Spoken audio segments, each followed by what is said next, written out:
Welcome to Ancient Egyptian Hieroglyphs.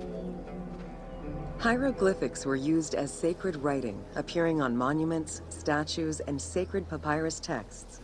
The earliest symbols that resemble hieroglyphs were on pottery dating back to 4000 BCE. This stylized form of signs and drawings was the only writing used from its ancient origins to the end of pharaonic history. Ancient Egyptians referred to hieroglyphs as the writing of the gods.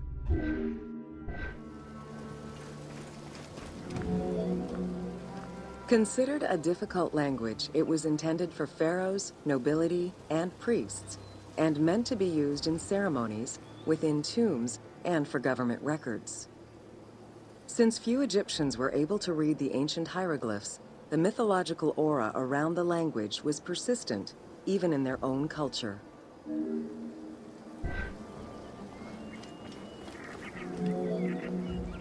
The structure of hieroglyphs offers insight into Egyptian culture, not just in what the translations say, but in the structure of the symbols themselves. They were found on tomb walls, on sarcophagi, on statues, and on pottery, and were meticulously recorded in countless ancient papyri.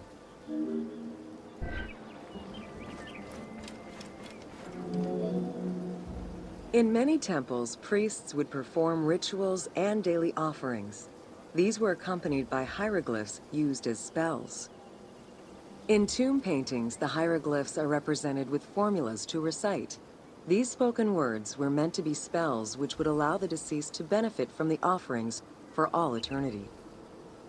Spells and offerings were also written for the living, to enhance medicines and cure illnesses.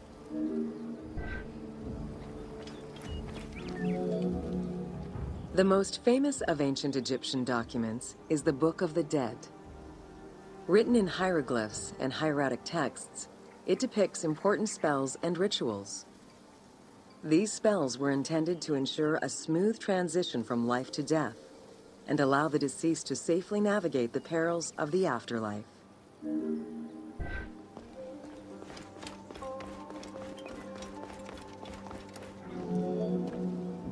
Even after it was deciphered, the reading of hieroglyphs remained difficult at times due to the many directions in which they can be read. Depending on the orientation of the signs, hieroglyphs can be read left to right, right to left, horizontally or vertically, though never bottom to top.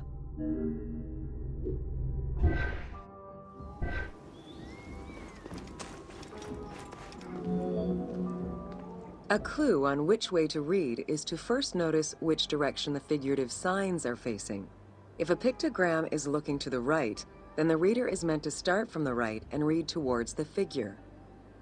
Column text on a papyrus begins from the right, then goes top to bottom for each column.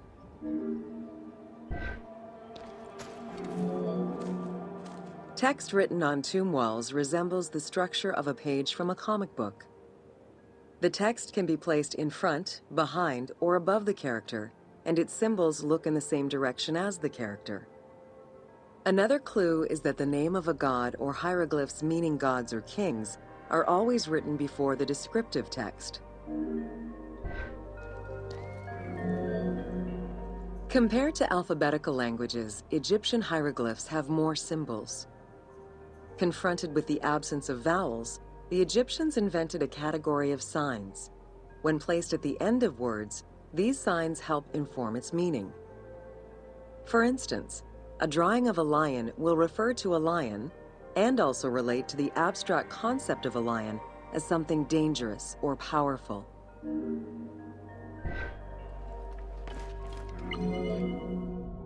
Middle Egyptian hieroglyphs contained a little more than 700 signs.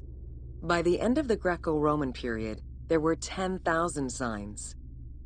Egyptologist Sir Alan Gardner created a list classifying common hieroglyphic signs and their variants.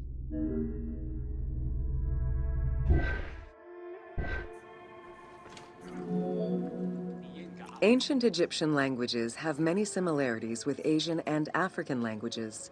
They have evolved in similar ways to the various forms of written Egyptian. These languages belong to the Hamito-Semitic group.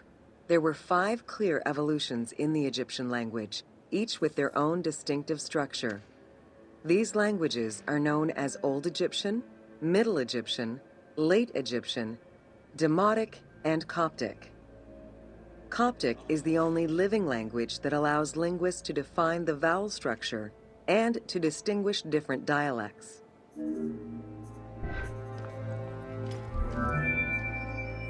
While hieroglyphs and hieratic script give us an idea as to how the ancient Egyptian language was structured and written, the way it was spoken is still up for debate.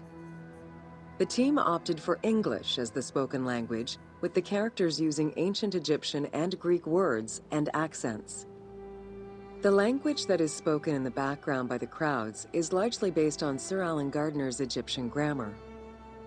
To help resurrect a dead language, we consulted Egyptologists and dialogue coaches to establish our target sound, and cast actors with Arabic, Hebraic, and African backgrounds to bring the game to life.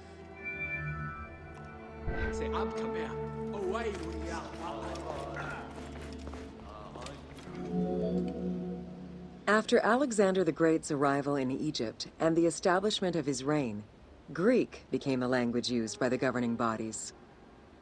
The inability to read hieroglyphs caused resentment among the Greek population. It's from this tension that the Rosetta Stone was created.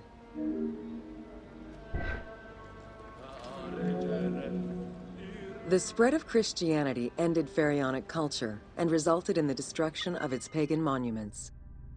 This also marked the end of hieroglyphic writing and understanding.